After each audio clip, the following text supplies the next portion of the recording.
Bonjour à tous.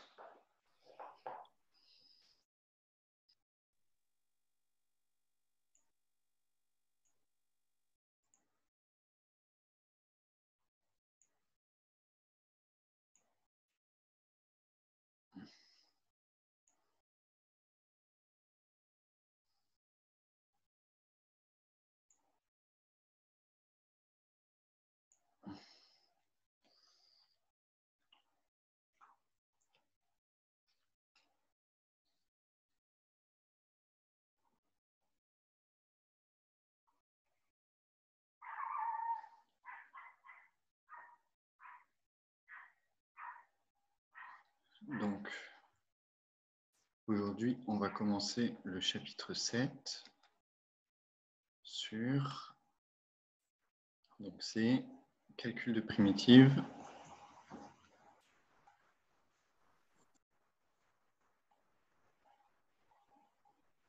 calcul intégral.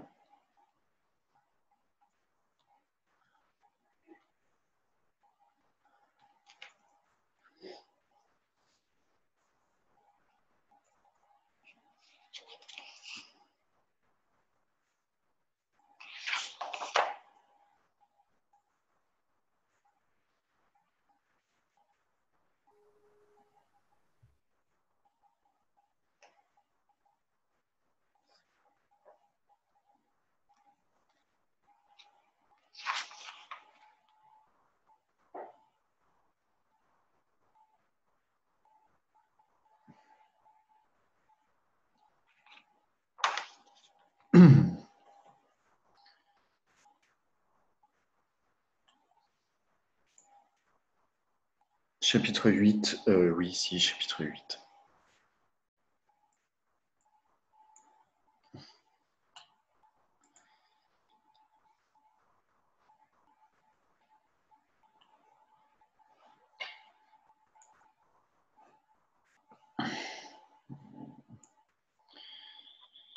Alors, je ne sais pas s'il y en a d'autres qui vont rejoindre.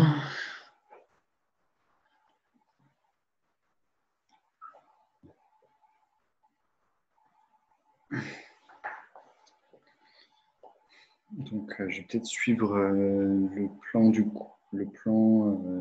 petit feuillet. Alors, ce chapitre, il est délicat parce que, en fait, la notion d'intégrale, c'est une notion théorique très élaborée. Et pourtant, on a besoin très tôt de savoir calculer des intégrales. Et en général, surtout quand on est plutôt physicien, on se concentre plutôt sur le calcul d'intégrale plutôt que sur la définition théorique d'une intégrale, sachant que la définition théorique, elle est élaborée. Normalement, en L3, c'est-à-dire en troisième année d'université, il y a un cours qui s'appelle le cours d'intégration et qui consiste à définir l'intégrale. Donc, c'est un objet qui est compliqué. Et en fait, on veut, avant de comprendre ce que c'est une intégrale, on cherche d'abord à savoir les calculer. Donc, c'est un petit peu bizarre, mais finalement, c'est le truc le plus pratique. Donc, du coup, moi, je ne vais pas spécialement définir ce que c'est l'intégrale. Alors, on va faire petit 1, donc primitive.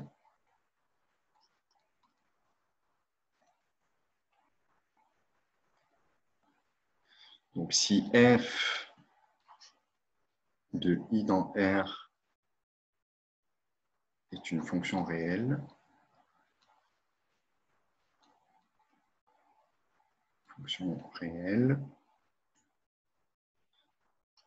on dit que grand F de i dans R est une primitive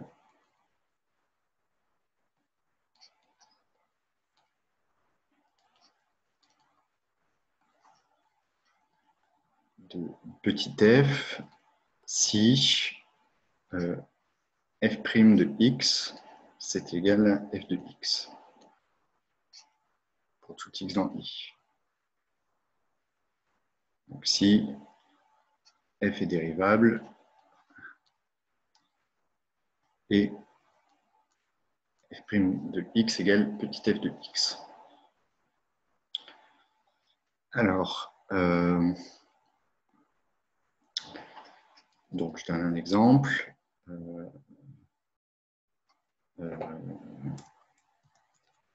Donc on va dire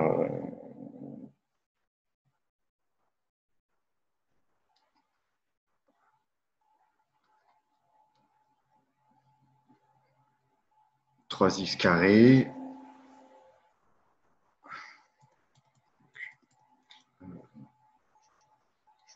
f de x égale 3x carré est une primitive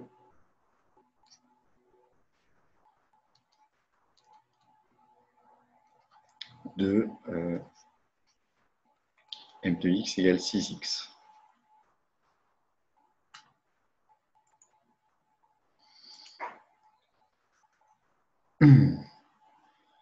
Donc, on note donc,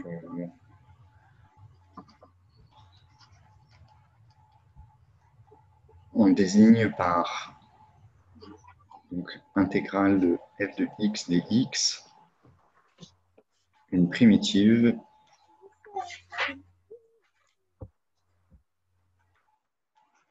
de grand F, de petit f.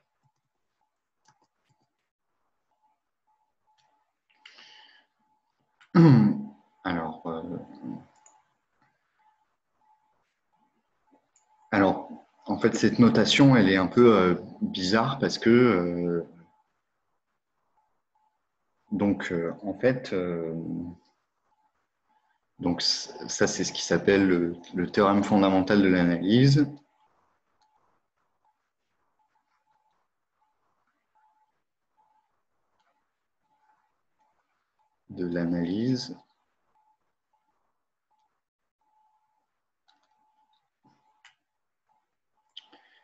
C'est que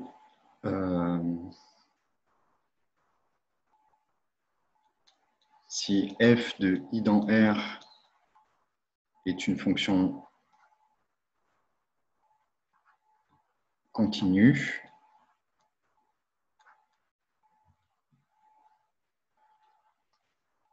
que x0 appartient à i, alors la fonction grand F de x, qui est l'intégrale de x0 jusqu'à x de f de x dx, mince, je vais mettre un t, f de t dt est une primitive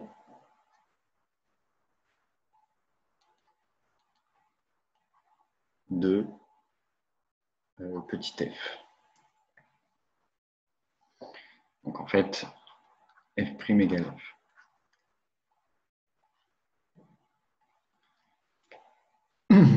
Donc du coup, la difficulté, en fait, c'est de définir cet objet. L'intégrale de x0 jusqu'à f de t dt, ça c'est l'aire sous la courbe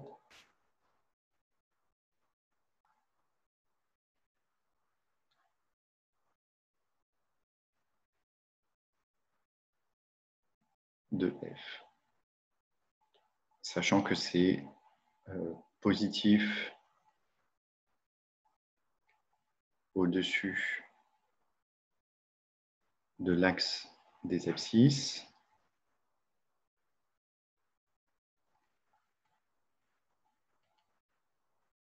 et négatif en dessous. C'est-à-dire c'est une aire, mais comptée négativement en dessous de l'acte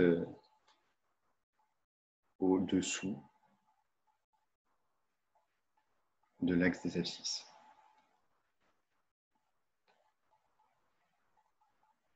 c'est une aire, mais elle a un signe. Donc, je vais vous faire un petit dessin.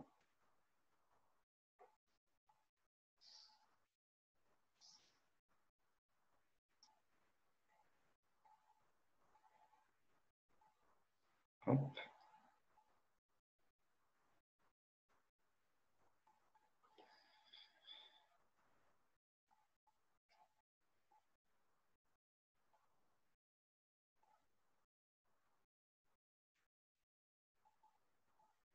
Donc, là, il y a un plus.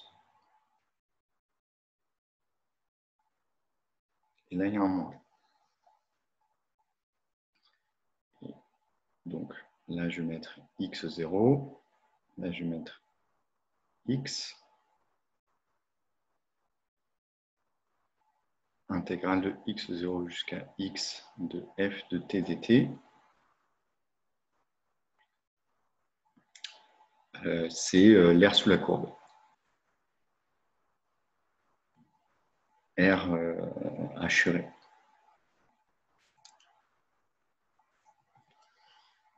Je vais faire une petite légende.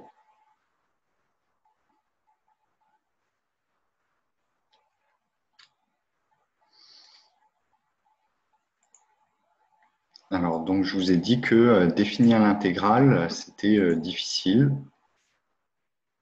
C'était quelque chose de plutôt compliqué,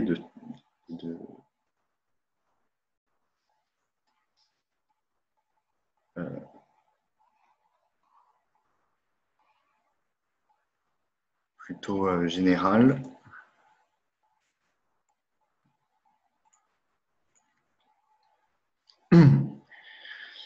Donc, il faut voir que l'intégrale, elle traite de la notion de volume. Elle traite de la notion d'air. C'est-à-dire que l'intégrale, c'est un objet mathématique qui va calculer l'aire de quelque chose, qui va calculer un volume. Et donc, du coup, ça vient avec des questions mathématiques très profondes, du type, ça va jusqu'à est-ce que toutes les parties de R ont une certaine... Est-ce que tous les ensembles ont une certaine aire? Est-ce que tous les ensembles ont un certain volume? Et il y a des fois où c'est bizarre. Il y a où... Donc, l'intégrale, c'est la notion d'air, c'est la notion de volume dans l'espace, d'air dans le plan, et ça peut aussi désigner, ça peut aussi permettre de calculer des longueurs.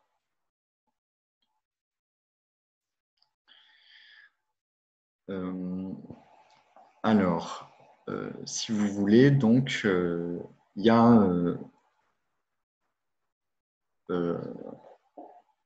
un truc, c'est la méthode des rectangles.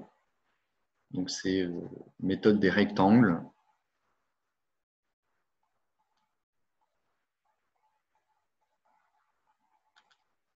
Donc, si je prends f, par exemple, de AB dans R, continue, je pense même qu'il faudrait supposer dérivable. On va dire dérivable. Donc, avec quand même une certaine régularité. Alors, donc, si vous voulez, on va tracer le graphe de f.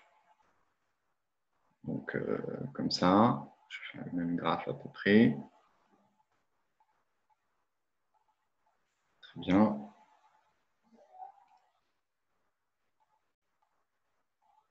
A, B. Et en fait, ce qu'on va faire, c'est qu'on va prendre des petits morceaux ici.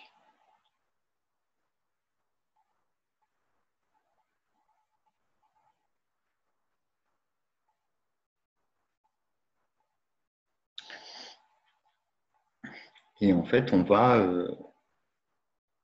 considérer les petits rectangles qui sont ici, qui sont donc de la largeur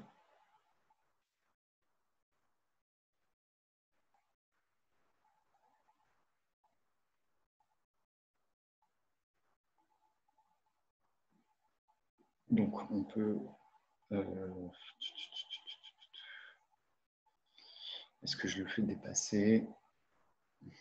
Oui.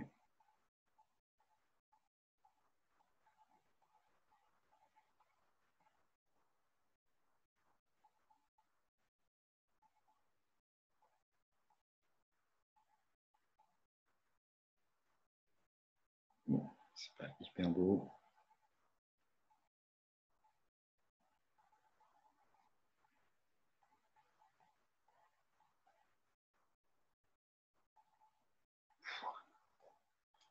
Ça c'est trop moche. Bon, on va dire comme ça. Donc ça, je vais le prendre de longueur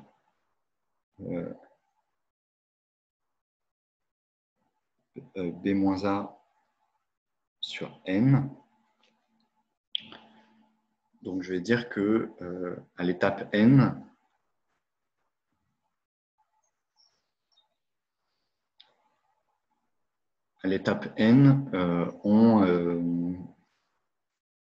on découpe AB en N morceaux, en N petits segments, et on approxime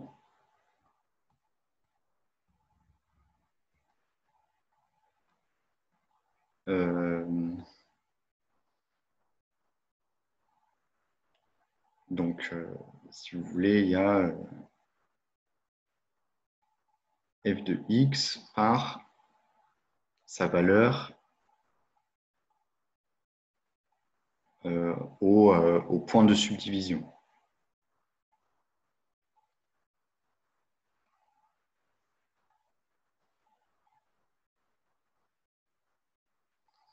Donc en fait, on considère donc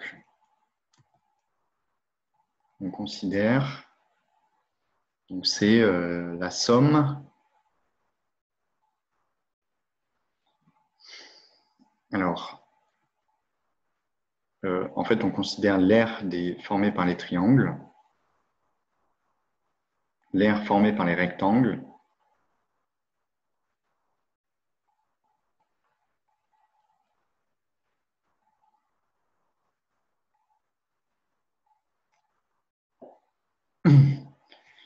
donc l'aire formée par les rectangles, ça va être la somme de toutes les aires des petits rectangles, et on les a mis de hauteur. Si la hauteur c'était f de a, donc les rectangles, ils sont. Donc il y a n rectangles. Donc il y a n rectangles de largeur a-b sur n et de hauteur. Donc il y a f de a plus a-b sur n. Je vais le faire plus à gauche.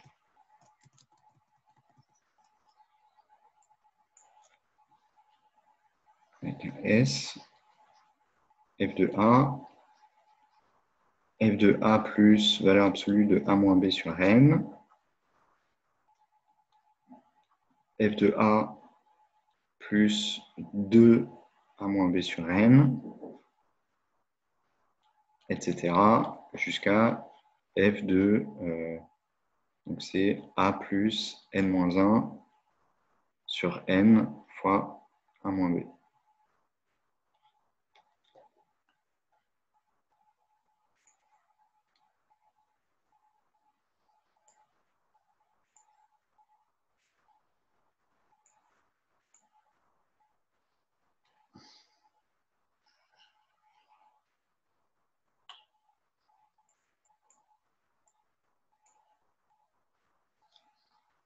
Et donc, l'air sous la courbe sera donné donc l'air sous l'air des rectangles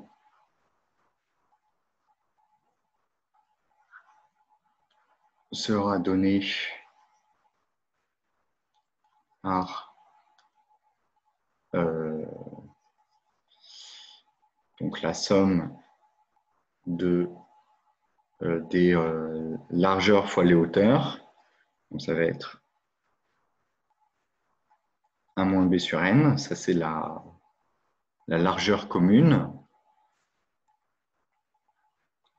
Et f de a plus k fois 1 moins b sur n.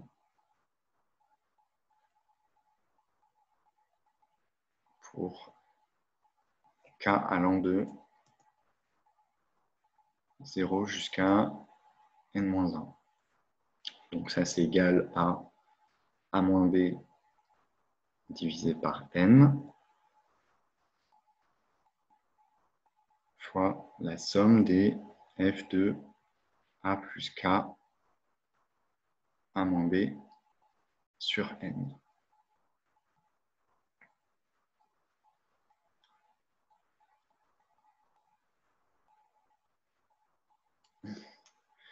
OK. Et l'intégrale, donc cette R, donc si f est dérivable, donc sous cette condition de régularité, en fait, cette R-là va tendre vers la valeur de l'intégrale.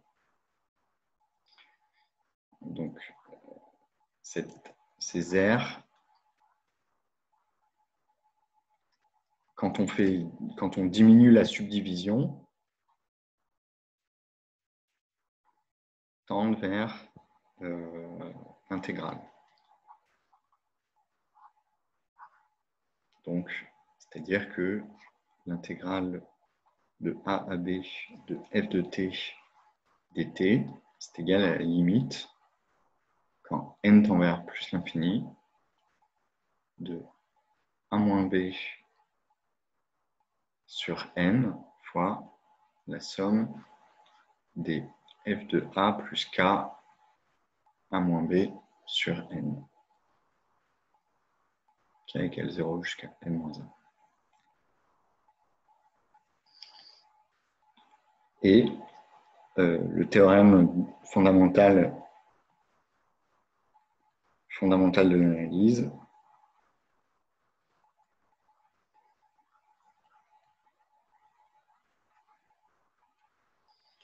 stipule que la fonction qui a x, j'associe l'intégrale de a à x f de t dt est dérivable de dérivée f.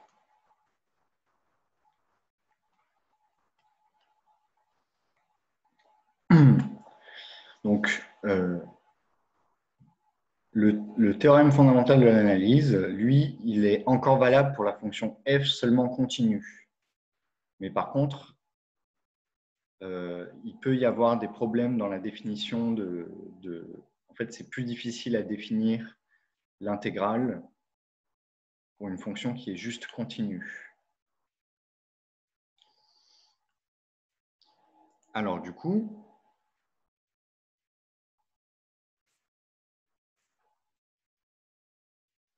donc ça, c'était sur la définition de l'intégrale. Donc, pour vous dire que c'est plutôt compliqué et qu'une autre définition de l'intégrale, c'est à l'aide de la primitive.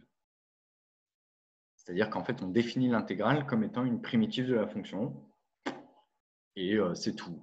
Mais dans ce cas-là, on n'a pas, avec cette définition-là, on ne voit pas trop le rapport avec l'air. Mais ces deux concepts sont en fait égaux. Mais bon, donc si grand F est une primitive de petit f, alors, donc ça c'est la formule, somme de A à B de f de t dt, c'est égal à f de B moins f de A. Et ça on le note, f de t entre crochets entre A et B. Donc ça, voilà, ça c'est vraiment le truc qu'il faut savoir. C'est le bilan de tout ce qu'on a dit. Alors moi j'ai pas dit intégrale, j'ai dit somme, parce que effectivement le S de l'intégrale c'est une somme. En fait, c'est une somme continue. Et vous voyez qu'on fait une somme en fait. On fait cette somme-là. Elle est pondérée parce que il y a ce facteur-là qui fait qu'on ne fait pas vraiment la somme de toutes les valeurs, puisqu'on doit tenir compte du fait que les valeurs, on prend des valeurs qui sont de plus en plus proches. En fait, on prend un pas dans la somme qui est de plus en plus infinitésimale. Et donc, voilà. Donc, en fait, x donne intégrale de a à x, f de t dt. Ça, d'une part, c'est une primitive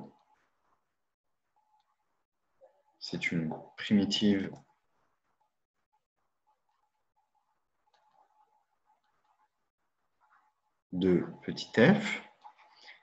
Donc, en fait, l'intégrale de a à x de f de t dt, c'est égal à f de x plus une constante. C'est une constante.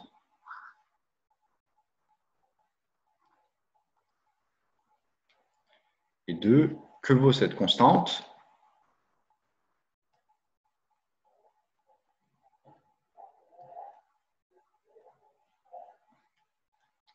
Ben, en fait, l'intégrale de a à a, donc quand x égale a, l'intégrale de a à a de f de t dt, ça c'est égal à 0, ça c'est égal à f de a plus constante. Donc en fait,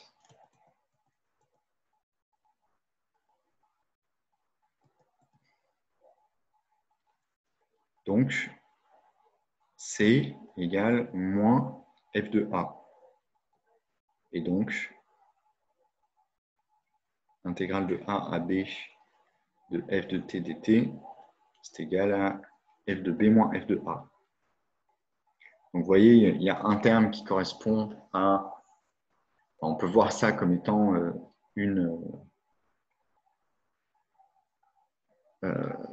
quand on fait varier b, ça donne une primitive.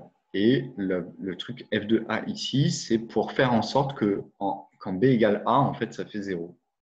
C'est fait pour que quand b égale a, ça fasse 0. Et ça, c'est l'unique primitive de la variable b qui s'annule en a.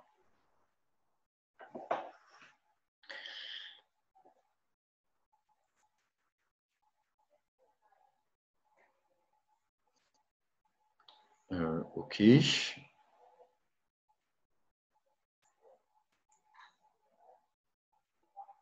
Alors, qu'est-ce que je voulais dire d'autre?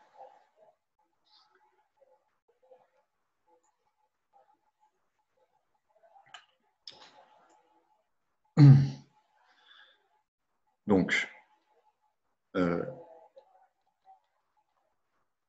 si f de i dans R, donc si G, on va dire plutôt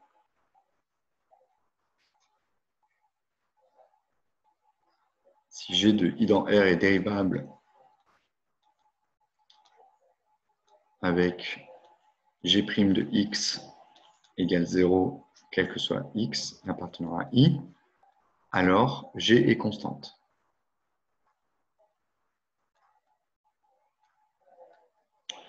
Donc du coup, si grand F et grand G sont deux primitives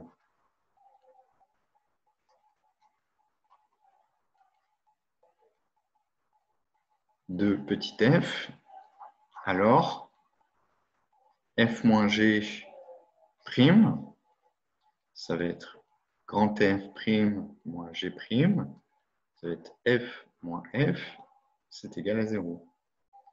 Donc, F moins G est une constante.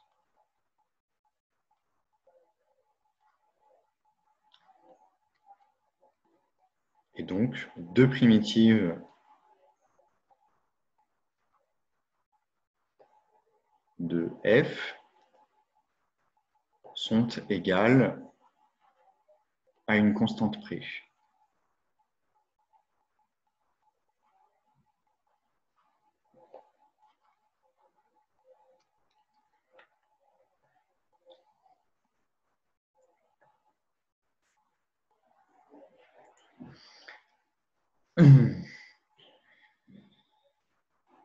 OK. Et en fait, cette constante-là, elle s'en va. Donc,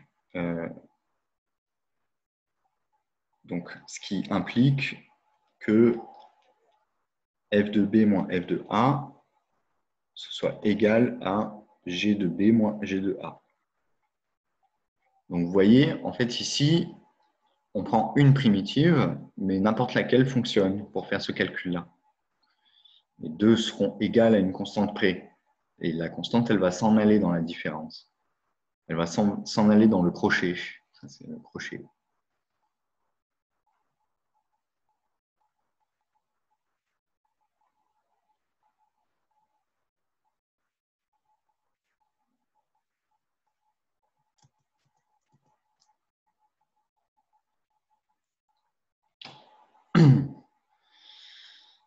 Alors, si vous voulez, donc vous êtes peut-être un petit peu familier avec la notion de vitesse. Donc, par exemple, quand vous voyez le cadran d'une voiture qui, vous donne la vitesse de la voiture, bah ça, vous savez à peu près ce que ça veut dire, quoi. Si jamais la vitesse augmente, c'est bon, vous allez plus vite. Et si jamais la vitesse est plus basse, bah, ça veut dire que vous allez moins vite. Bon. En fait, la question que vous pouvez vous poser, c'est à partir uniquement du cadran, à partir uniquement de... si on vous donne un graphique avec la vitesse de la voiture en fonction du temps, en fait, vous allez par exemple filmer le cadran de vitesse de la voiture et vous posez la question, quelle est la distance qu'elle a parcourue? Et bien en fait, pour calculer la distance parcourue, ce que vous allez faire, c'est que vous allez prendre la courbe de la vitesse que vous allez tracer sur une graphe, par exemple. Vous tracez la courbe de la vitesse de la voiture en fonction du temps. Et ce que vous allez faire, c'est calculer l'intégrale de cette vitesse.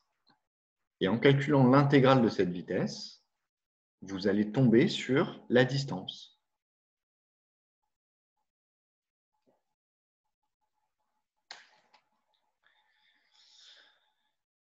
Alors, OK. Alors, une autre chose,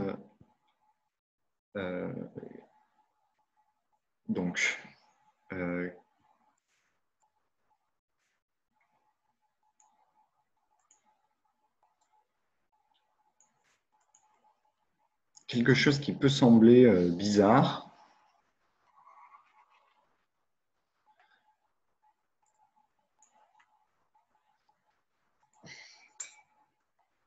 Donc,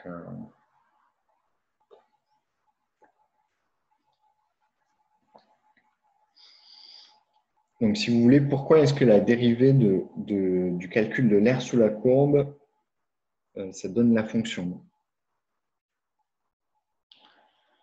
En fait, vous voyez que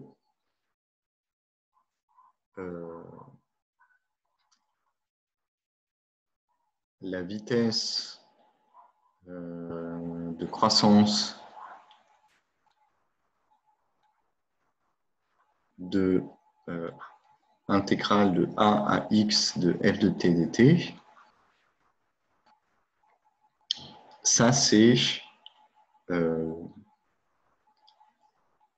ça va être lié à la valeur de f.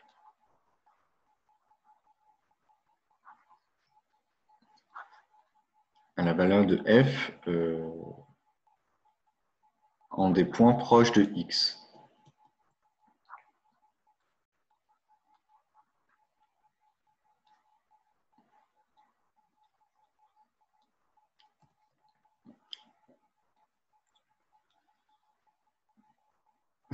Donc, si vous voulez, si je dessine une petite courbe,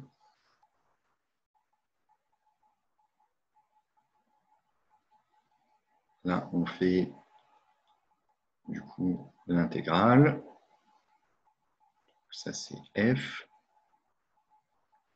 F. Ça va être l'intégrale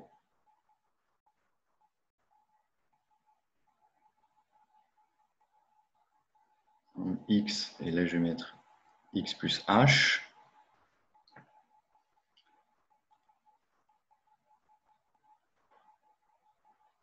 En fait, vous voyez, si jamais ça descend, si jamais ça reste à peu près au même endroit,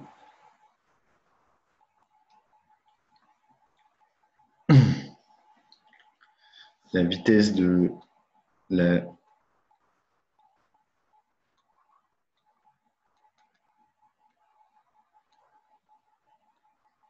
l'intégrale de a à x de f de t dt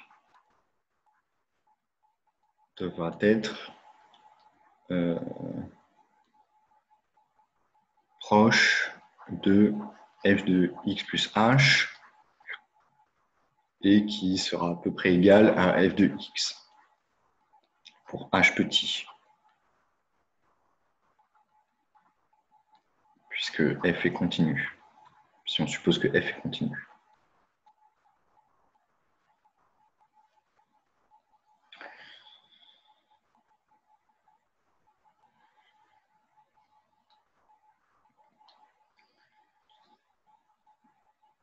En fait, si vous faites l'intégrale de x à x plus h de f de t dt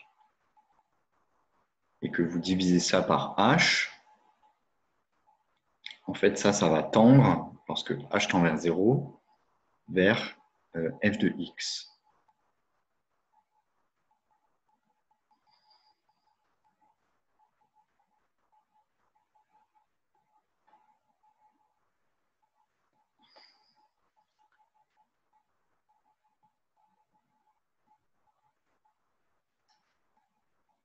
Alors, je vais vous expliquer pourquoi. Donc, f étant continu,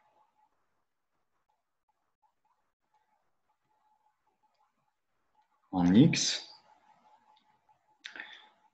quel que soit upsilon strictement positif,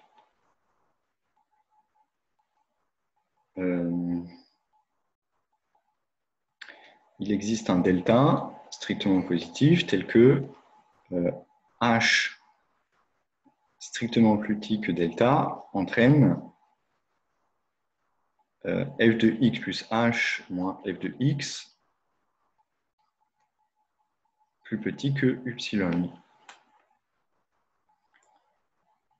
Alors maintenant, donc je vais faire la différence de ces deux choses-là et je vais essayer de voir que si ça tend vers 0. Si je peux rendre cette quantité, la différence des deux arbitrairement petite. Donc, 1 sur h intégrale de x à x plus h de f de t dt moins f de x. Alors,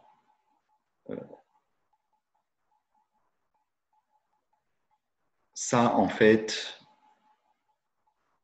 donc je vais faire la valeur absolue de cette quantité-là. Donc, le f de x ici, lui, donc je vais plutôt le faire sur une autre page, parce que là, ça va être trop galère.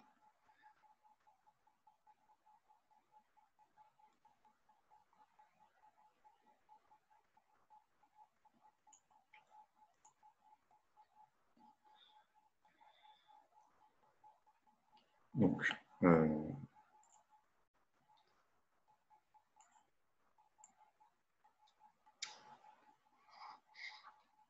pour montrer ceci,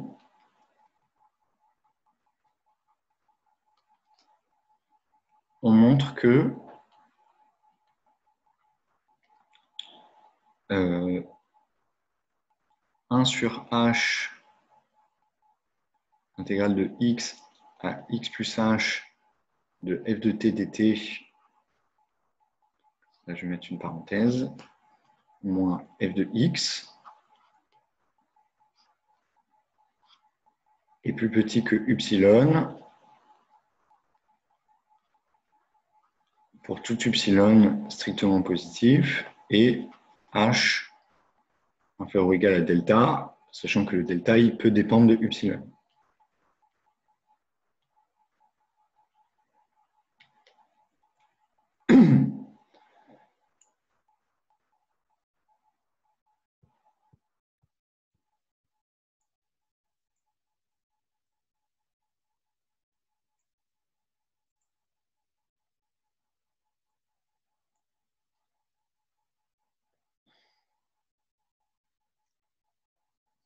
Donc ça c'est f de x plus h moins f de x.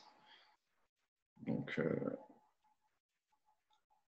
1 sur h intégrale de x à x plus h f de t dt. Ça, c'est grand f de x plus h moins f de x divisé par h. Donc, on est bien en train de calculer, on est bien en train de calculer la dérivée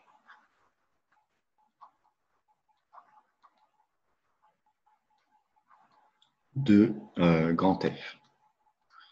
F primitive de petit f.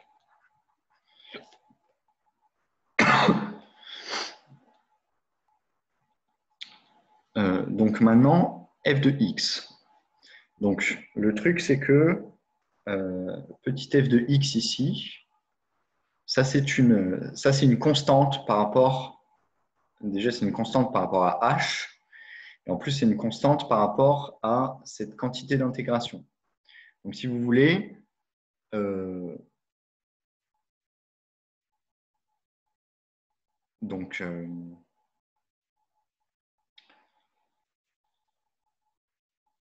fait, l'intégrale de a à b dt, ça c'est égal à b moins a. L'intégrale de a à b de c fois dt, ça c'est égal à c fois b moins a. C, c'est une constante.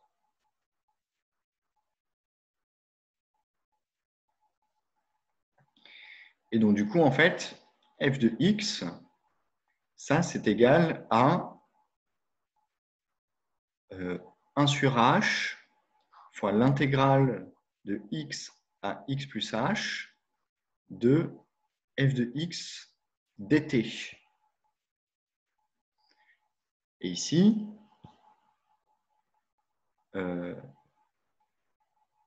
ça, c'est une constante par rapport à t.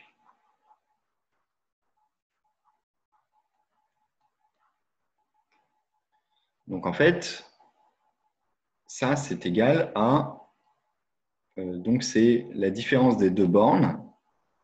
Donc, 1 sur h f de x fois x plus h moins x, ce qui fait bien f de x.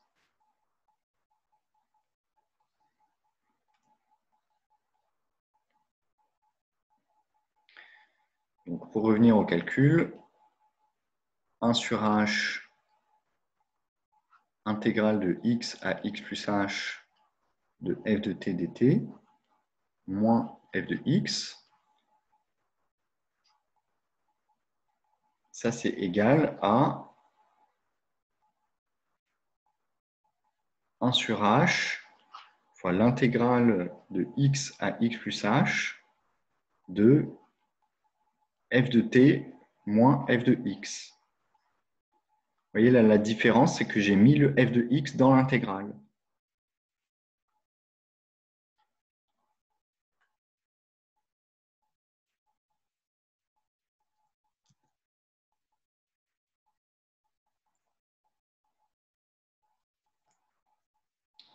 Et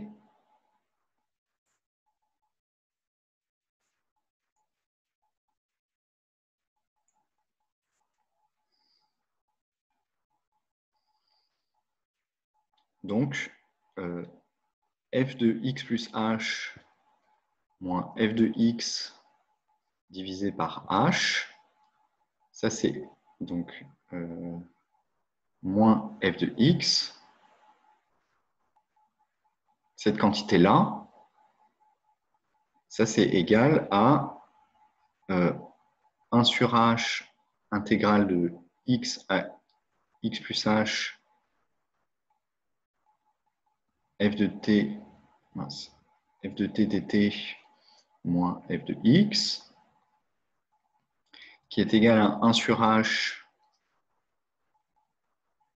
intégrale de x à x plus h de f de t moins f de x dt. Et en fait, f continue en x, ça veut dire que, quel que soit upsilon strictement positif, il va exister un delta tel que, donc strictement positif, tel que h plus petit que delta entraîne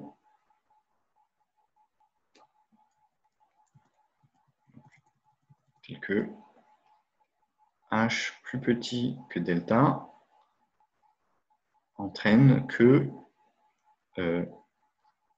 f2, donc je ne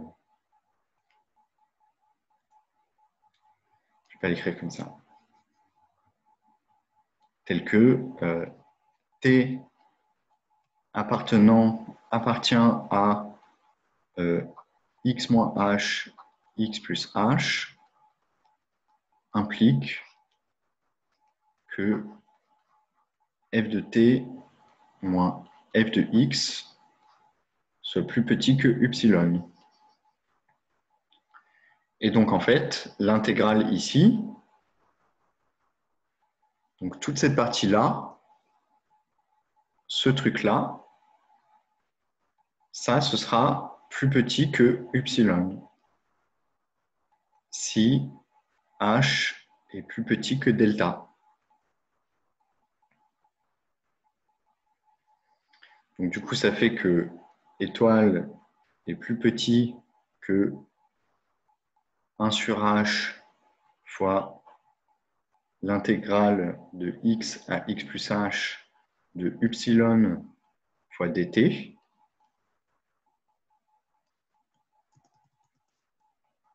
Fois dt. Ça, c'est égal à valeur absolue de 1 sur h upsilon fois x plus h moins x, ce qui est égal à upsilon. Donc, du coup, cette quantité-là, elle est plus petite que upsilon pour tout upsilon et h plus petit qu'un certain delta. Donc, du coup, la dérivée de grand F, c'est bien petit f. La dérivée de cette intégrale-là, c'est bien petit f.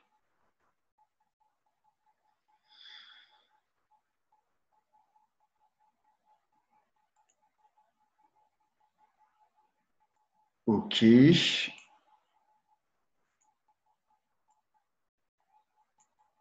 Donc, ce qui peut paraître bizarre,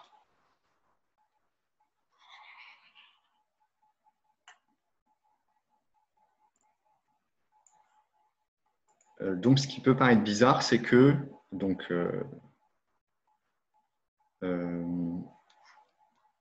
intégrale de AB de f de t dt, c'est égal à f de b moins f de a, où f est une primitive, f primitive de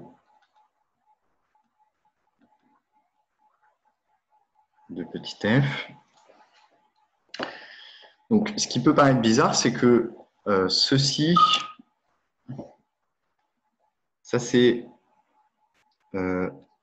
l'air sous la courbe de grand F, donc c'est quelque chose de global sur AB. Ça concerne tout ce qui se passe entre A et B. Alors qu'ici, donc ça c'est quelque chose de ponctuel. Donc c'est valeur en B moins valeur en A de grand F. Donc ceci a l'air,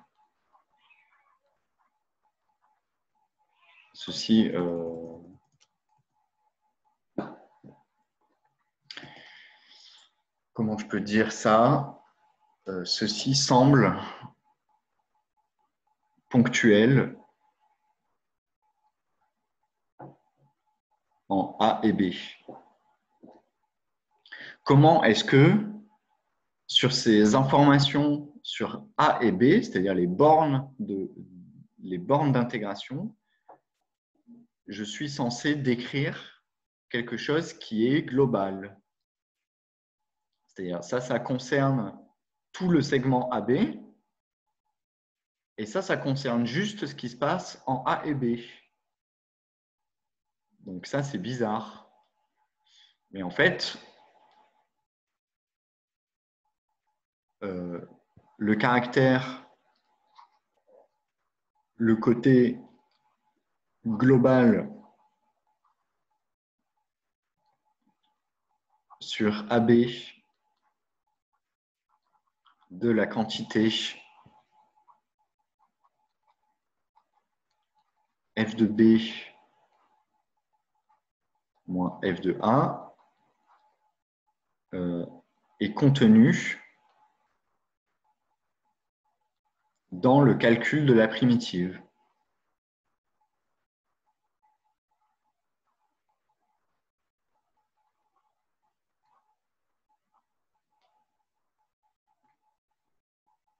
Primitive grand F, et ce calcul est en fait un calcul global.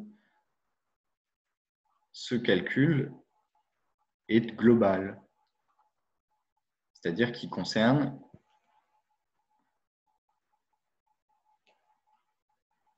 la fonction sur tout le segment AB.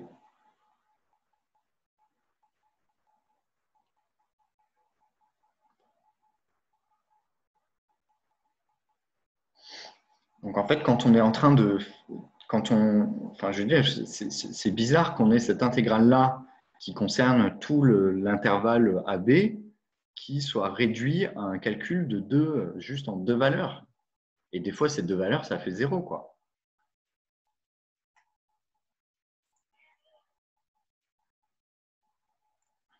OK, alors ça, je voulais le dire.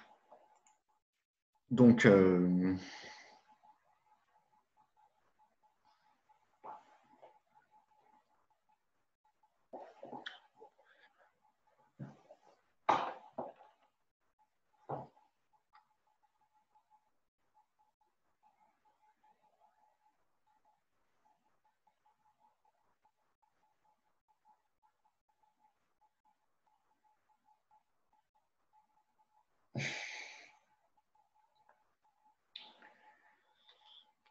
Comment je peux expliquer ça de manière physique? J'essaie toujours de donner une explication, mais c'est jamais facile.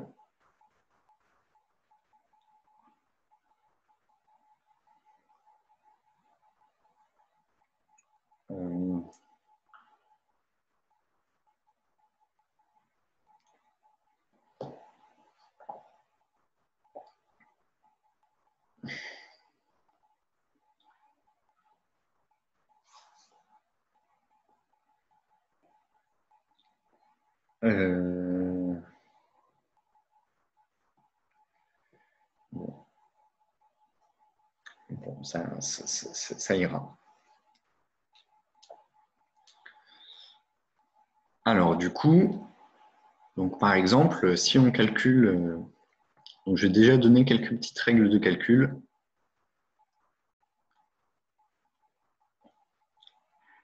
Sur les intégrales.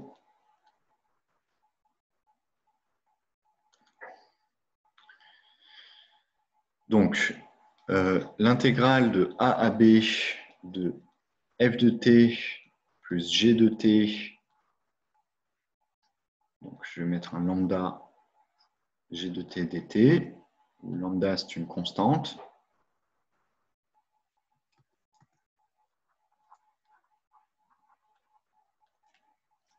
Ça, c'est égal à l'intégrale de a à b de f de t dt plus lambda fois l'intégrale de a à b de g de t dt.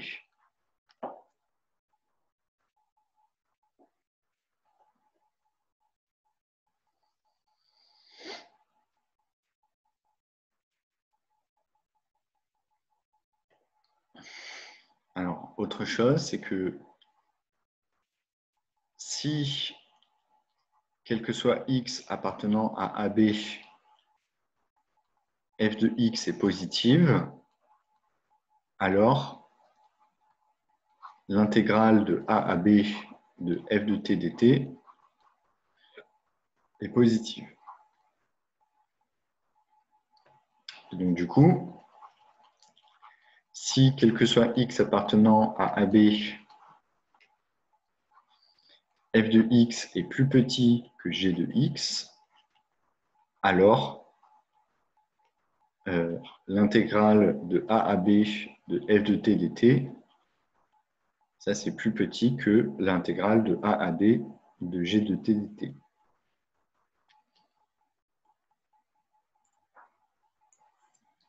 OK. Alors, donc, pour l'instant, ça, c'est des choses qui sont relativement faciles, disons.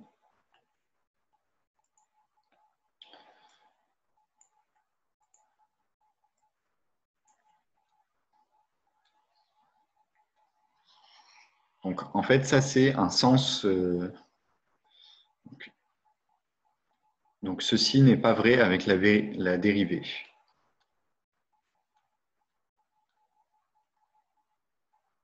Donc,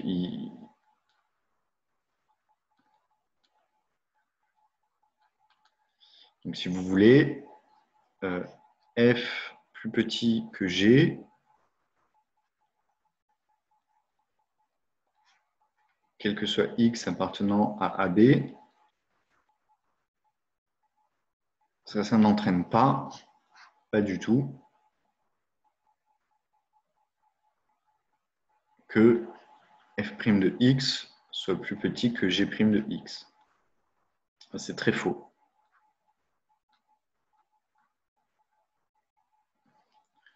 Mais f de x inférieur ou égal à g de x, quel que soit x appartenant à AB,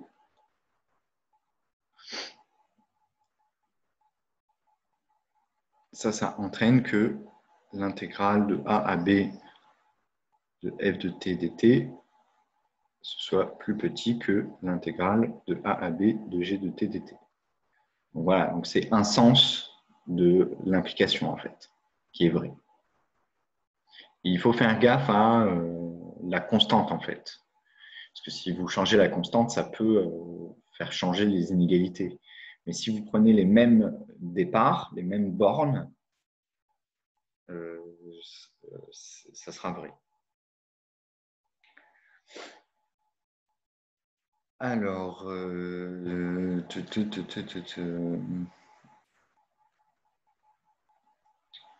donc, qu'est-ce qu'on peut dire d'autre? Je vais donner des exemples. Donc, l'intégrale de A à B, on va dire de 9 à 12 de E de moins x dx. Ça, c'est égal. Alors, une primitive de E de moins x, ça, c'est moins E de x. Et je vais prendre le crochet entre 9 et 12. Du coup, ça, c'est égal à moins E de 12, E de moins 12, moins E de moins x. J'ai oublié le moins ici. E de moins x. E de moins 12.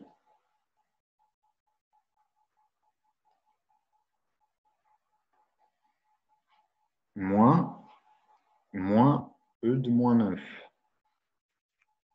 OK?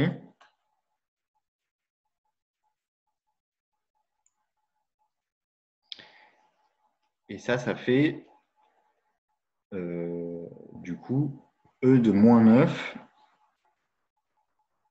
moins E de moins 12. Et au passage, vous pouvez remarquer que, au passage, ça, c'est strictement positif. E de moins 9, il est plus grand que E de moins 12. Donc, vous voyez, là, j'ai vérifié que je n'ai pas fait de faute de signe, quoi. OK?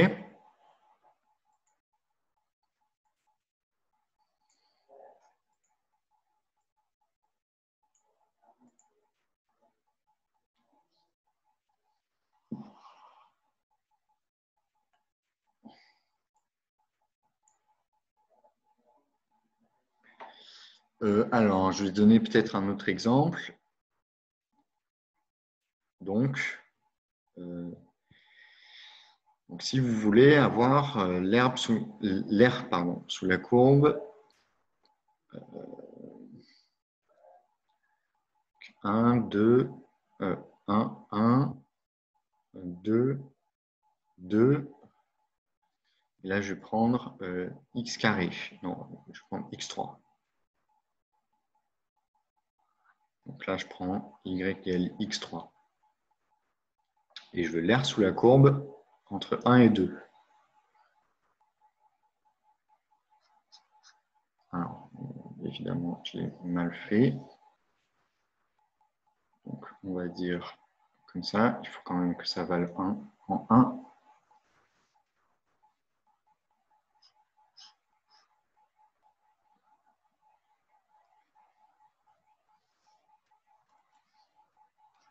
R sous la courbe y égale x au cube entre 1 et 2, c'est l'intégrale de 1 à 2 de x au cube dx.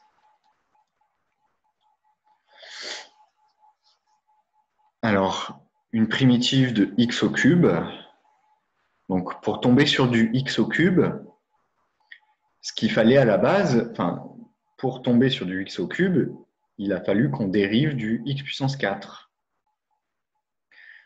Donc, du coup, ça va être quelque chose en x puissance 4, donc avec des crochets. Mais ça ne va pas être que x puissance 4. Donc, quand on dérive x puissance 4, ça donne 4 fois x puissance 3. Donc, il y a un 4 qui va apparaître en plus. Et donc, du coup, il va falloir ajuster cette constante. Et divisé par 4. Et donc là, on prend le crochet entre 1 et 2. Et donc ça va faire 2 puissance 4 divisé par 4 moins 1 puissance 4 divisé par 4. Ce qui fait, alors 2 puissance 4 divisé par 4, ça fait 2 au carré. Donc ça fait 4. Ça fait 4 moins, donc 1 puissance 4, ça fait 1, moins 1 quart. Ce qui fait 3 plus 3 quarts. OK? Ça, c'est l'air sous la courbe entre 1 et 2. OK. Alors, moi, j'ai une petite remarque sur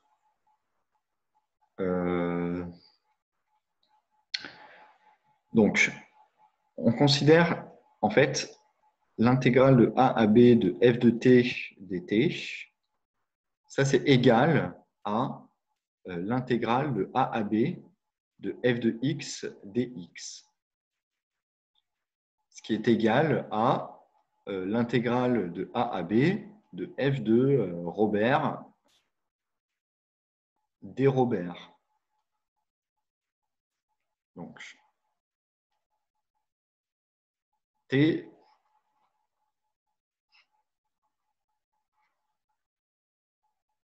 je vais mettre x. Donc, t, x et Robert sont des variables locales.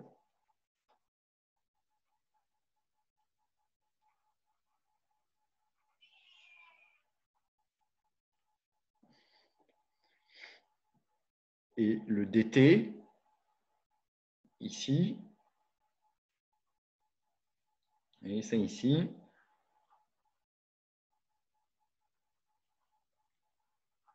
on intègre par rapport à la variable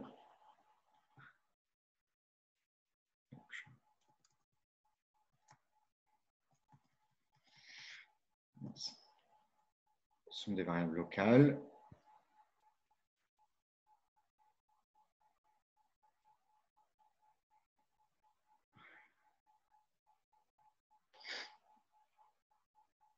On intègre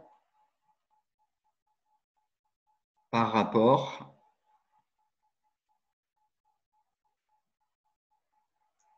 à la variable à côté du d.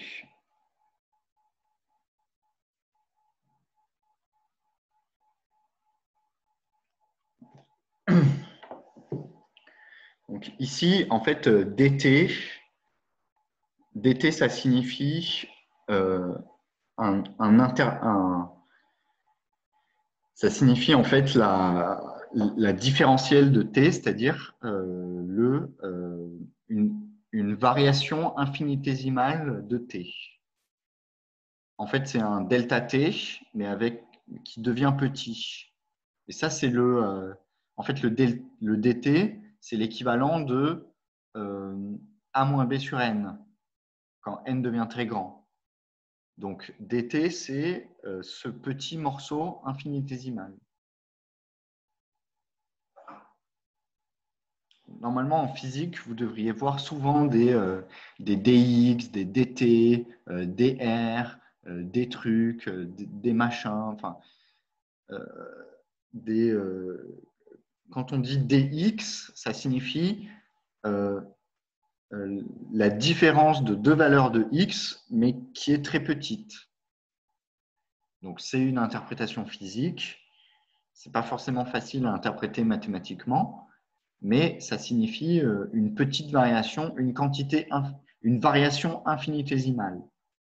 C'est ça que ça veut dire. Et en physique, cette notation, elle est beaucoup utilisée. Et mathématiquement, ce n'est pas du tout facile à comprendre, à définir. Alors qu'en physique, c'est utilisé très très vite. Et donc du coup, là, vous voyez, on fait bien la somme des valeurs de f fois une quantité infinitésimale fois une variation infinitésimale de t. Si on reprend le truc que je vous ai montré avec la limite, avec la somme, ça donne un sens à cette expression-là, en entier. Bon, OK.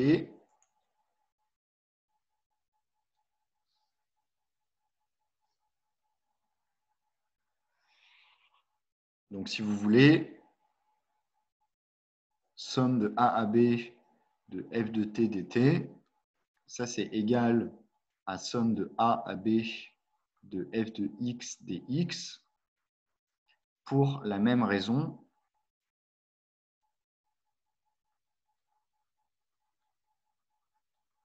que sigma de AK pour K allant de 0 jusqu'à N, c'est égal à la somme, quand I égale 0 jusqu'à N, de AI. C'est ici xt, donc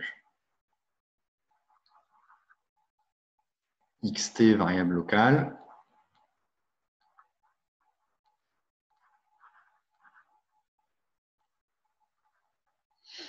et ici I et K variable locale.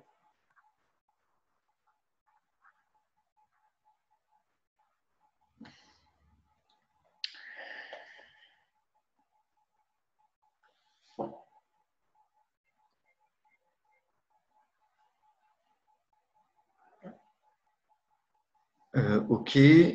Alors, je voulais dire quelque chose d'autre. Qu'est-ce que je voulais dire?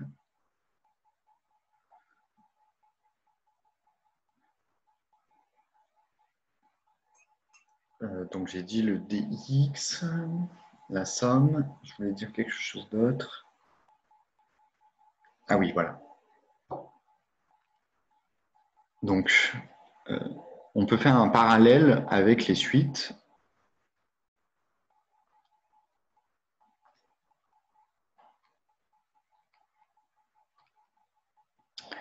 Donc, je vais prendre UN, une suite réelle,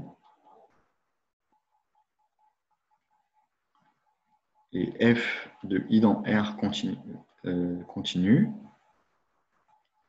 Donc, on peut définir delta UN.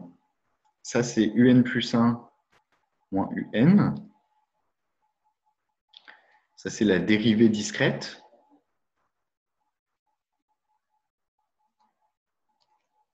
Et là, on a f' de x, dérivée classique.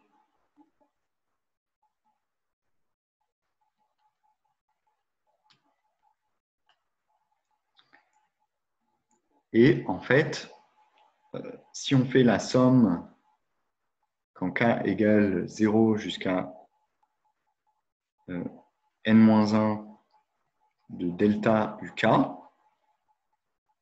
ça va faire U1 moins U0 plus U2 moins U1, etc., plus UN moins UN-1.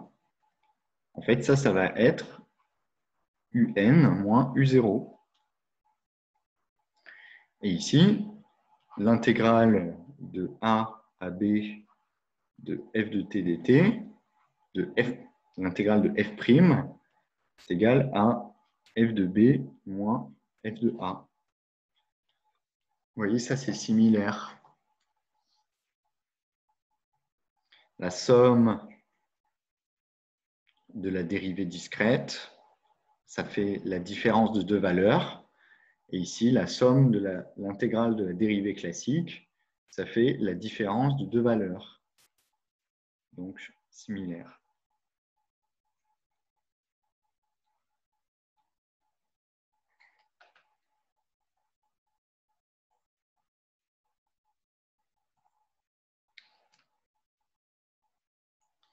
OK. Bon, j'ai passé du temps sur tout ça, donc j'espère que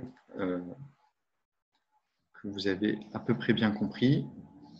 Parce que la notion d'intégrale, c'est une notion qui est très subtile et extrêmement importante en maths, d'ailleurs plus en physique qu'en maths. mais en maths aussi. Donc voilà, donc c'est une notion vraiment centrale de, de la science en fait. Et enfin, énormément de principes physiques se basent là-dessus.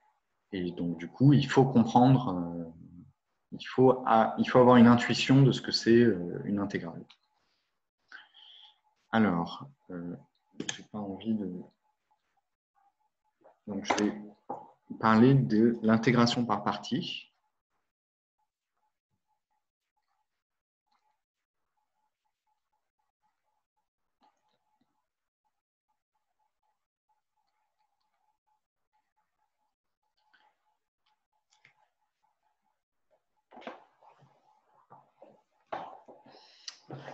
Alors, donc, si U, V de AB dans R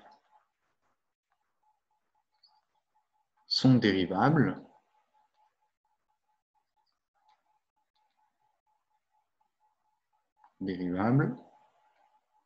alors donc on sait que la dérivée d'un produit, c'est U'V plus V'U. Ça me fait ça. Et donc, du coup, ça implique que l'intégrale de A à B de UV' de T dt, ça soit égal à l'intégrale de A à B de U' de T V de T dt plus l'intégrale de A à B de V' de T U de T dt. Sauf que ça,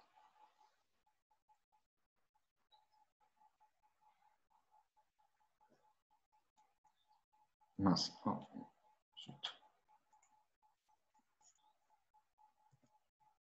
mince, comment j'ai fait? Comment je peux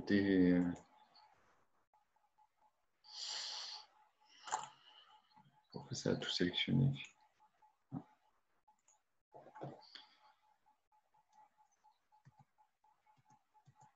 OK.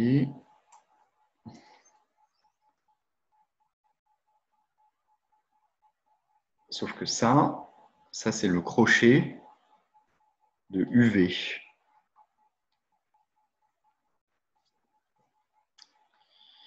Donc en fait, ça veut dire que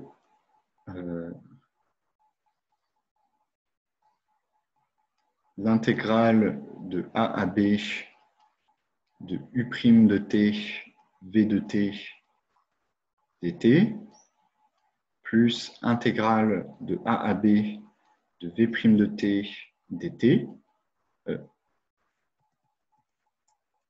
U de T dt, ça c'est égal à U de B V de B moins U de A V de A. Et cette formule-là, on va l'utiliser pour calculer des intégrales. Alors, je vais vous le faire sous forme d'un théorème. Donc, théorème.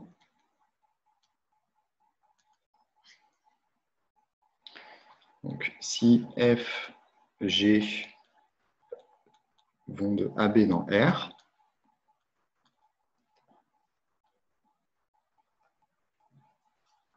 continue, dérivable.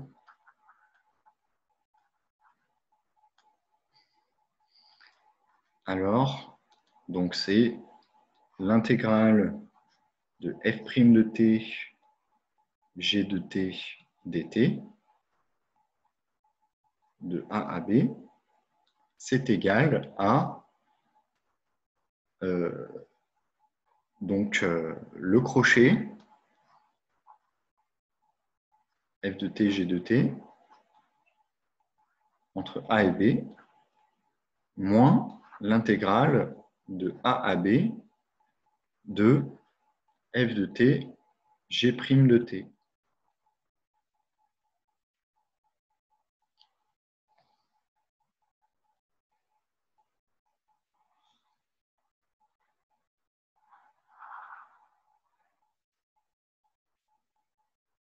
Donc, moi, j'insiste sur ce moins-là.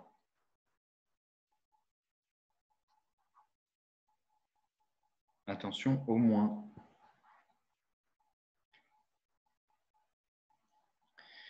Donc, je vais donner un exemple. Donc, l'intégrale de 1 à 2 de x, e de x, dx. Donc, elle, on ne trouve pas de primitive immédiatement. Donc, l'idée, c'est de repérer que ça va être f' de x. Ça va être g de x. Et en fait, ça, c'est égal à, donc, au crochet de f fois g, donc x fois e de x. Donc, ça, c'est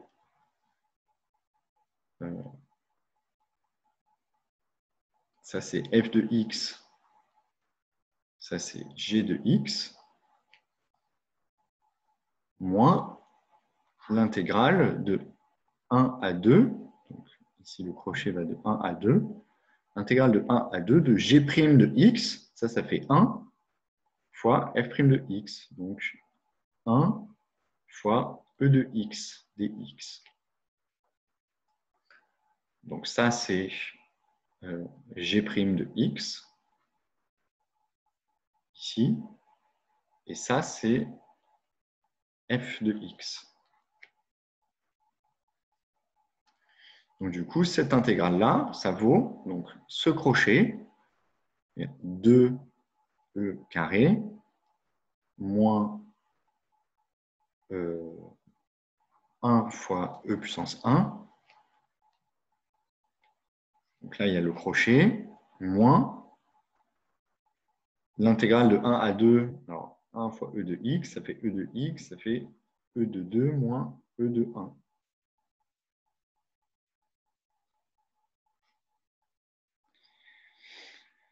Et donc, ça fait, donc les e de 2, ça devient e carré, moins e plus e, ça fait donc moins e plus e, ça fait 0. Voilà. Donc, cette intégrale-là, ça vaut e carré.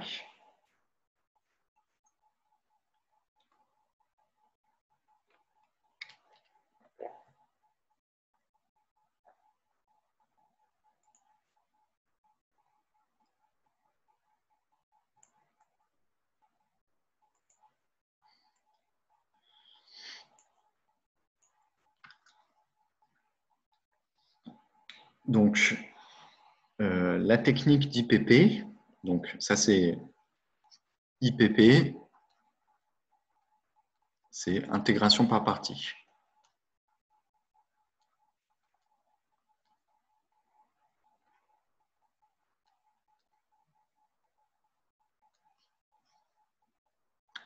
Donc la technique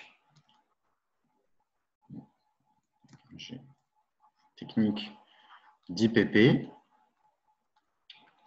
transforme une intégrale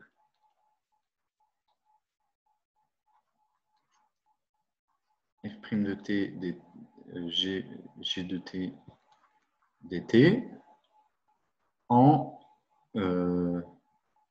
un crochet. Donc ça, c'est facile à calculer.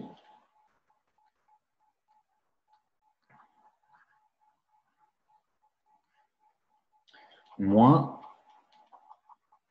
une intégrale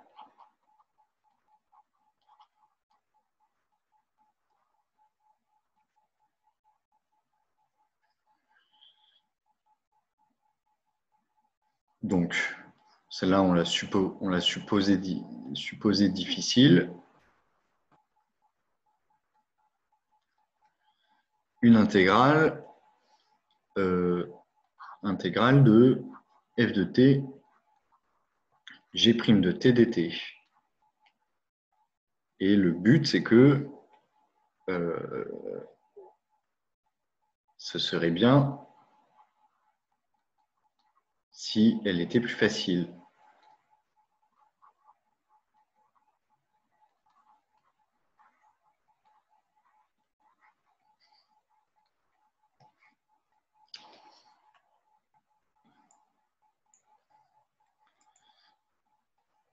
Donc, par exemple, si jamais je fais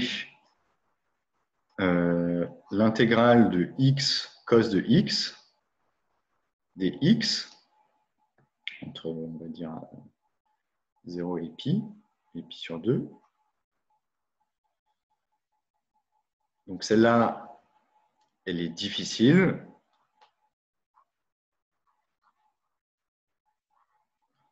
Donc, entre guillemets, hein. Mais vous voyez que si jamais on fait, vous voyez, peut-être que, enfin, vous voyez, j'ai U fois V, et peut-être que je peux remplacer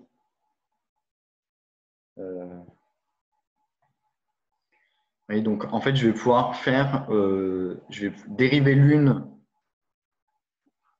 intégrale de UV, ça va mener à, vous voyez, ça va être l'intégrale de U' fois intégrale de V, quoi. Donc en gros, vous voyez, je fais, je sépare ce qui est à l'intérieur de l'intégrale, je le sépare comme un produit de deux fonctions. Il y en a une que je vais dériver et l'autre que je vais primitiver. Et je veux espérer que, en faisant ça, je tombe sur une intégrale que je saurais calculer. Donc là, par exemple, je vois que si jamais je dérive x, j'obtiens 1. Donc ça, c'est quand je dérive, j'obtiens un truc très simple. Et quand je primitive cosinus, je vais obtenir du sinus au signe près. Et donc, si jamais je dérive celui-là et que je primitive celui-là, je vais tomber sur une intégrale du sinus. Et ça, je pourrais le calculer, puisque je sais faire une primitive du sinus. OK? Donc,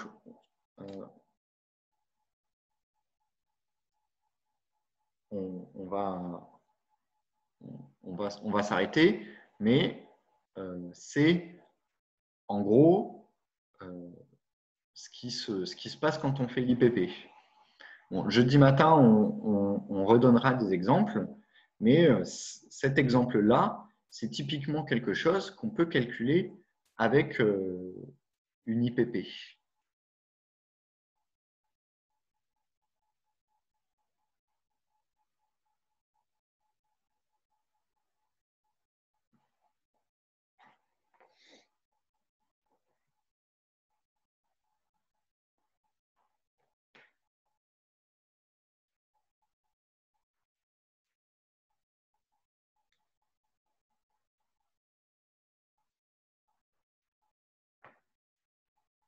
OK.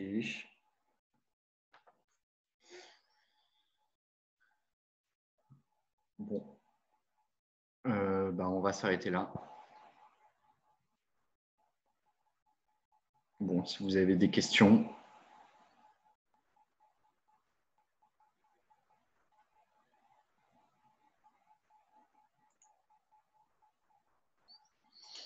Non, cet après-midi, on va faire des exos sur la dérivation.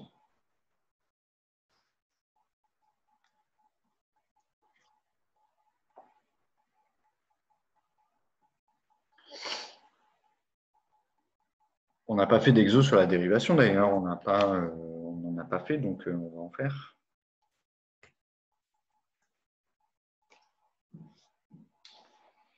Voilà, donc on va calculer des dérivés.